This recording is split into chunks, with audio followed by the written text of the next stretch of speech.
दोस्तों वैसे तो आपने डी-मार्ट का नाम सुना ही होगा।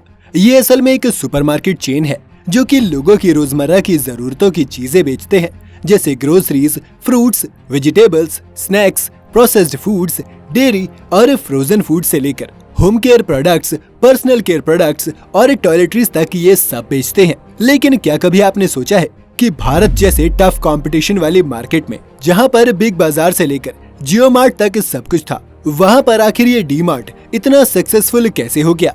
ऐसा इसने कौन सा बिजनेस मॉडल अपनाया कि रातों रात ये कंपनी इतनी अमीर हो गई? आइए जानते हैं आज की इस वीडियो में।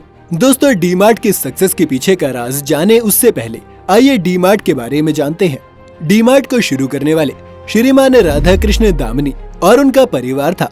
डी-मार्ट को भारतीय परिवारों की बढ़ती जा रही रोजमर्रा की जरूरतों को पूरा करने के लिए बनाया गया था। क्या आप जानते हैं कि डी-मार्ट का पहला स्टोर साल 2002 में मुंबई के पवई में खोला गया था। मुंबई में खोला गया वो एक स्टोर आज देश के अलग अलग शहरों में मौजूद है। आज पूरे देश में डी-मार्ट के करीब 184 स्टोर्स हैं।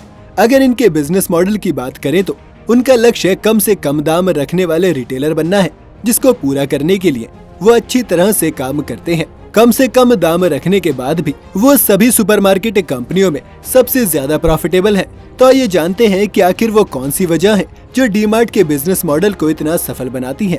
डी-मार्ट के स्टोर की जमीन को किराए पर ना लेना।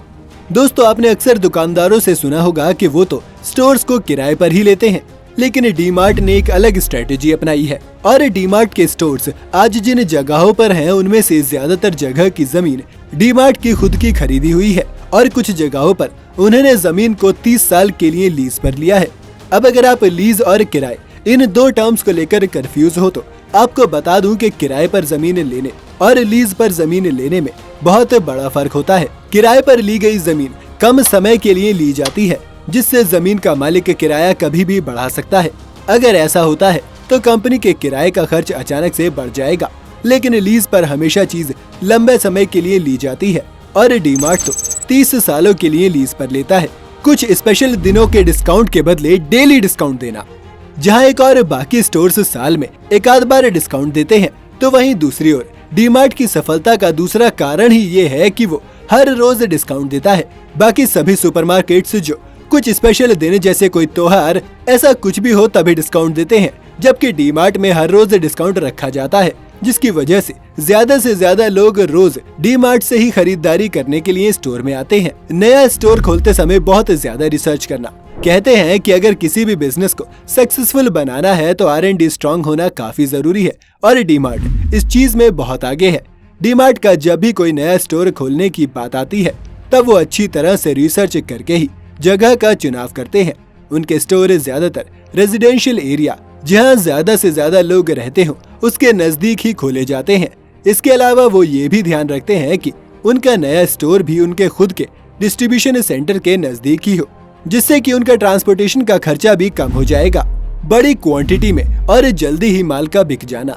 अब हमने देखा कि यहाँ रोज ही डिस्काउंट्स दिए जाते हैं और इसी वजह से ज्यादा लोग रोज ही खरीदारी करने आते हैं और इसकी वजह से डी-मार्ट में प्रोडक्ट्स जल्दी और बड़ी क्वांटिटी में बिक जाते हैं। बाकी सभी सुपरमार्केट्स से जल्दी और बड़ी क्वांटिटी में प्रोडक्ट बेच देने की वजह से मैन्युफैक्चरर और सप्लायर उन्हें ज्यादा डिस्काउंट देते हैं, जिसकी वजह से बाकी सब की तुलना में उन्हें कंपनी के प्रोडक्ट्स सस्ते मिलते हैं, जिस वजह से वो अपने स्टोर्स में डेली डिस्काउंट रख पाते हैं। मैन्युफैक्चरर और सप्लायर को तुरंत ही पैसे दे देना। इतनी बड़ी संख्या में खरीद करने के साथ साथ वो मैन्युफैक्चरर और सप्लायर को 5 से 7 दिन के अंदर ही पैसे दे देते हैं, जबकि बाकी दुकानदारों की बात करें तो वो उनको लगभग 20 दिन या 1 महीने बाद पैसे देते हैं। इस तरह तुरंत पैसा दे देने की वजह से भी मैन्युफैक्चरर के पैसों पर ब्याज कम लगता है और इस वजह से वो जल्दी पेमेंट करने पर भी थोड़ा डिस्काउंट ज्यादा देते हैं।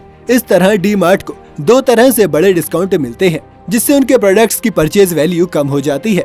ओवरलाइटिंग और ज्यादा सजावट ना करना।